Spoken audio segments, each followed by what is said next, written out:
Hey guys, welcome back to our channel. Today's video I'm going to show you how you can use Canva in order to make PowerPoint presentation. So first thing first, type in canva.com and then simply get logged into your specific Canva account.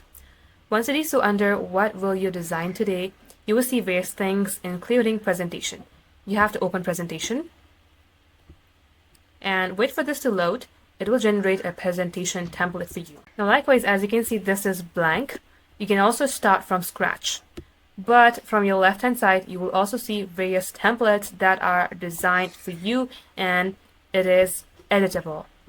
Meaning that if I select this one, this is one of 13 pages, meaning that it has total 13 pages as you can see. And this being the first page, everything here is editable, including the font, images, and style. This, if you would like to insert an image instead of this, delete this, select this, and then click on Elements.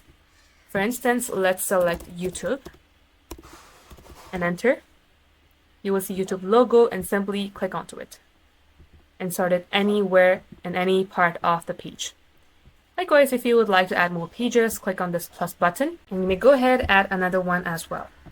So guys, thank you all for watching. We will catch you up in our next upload.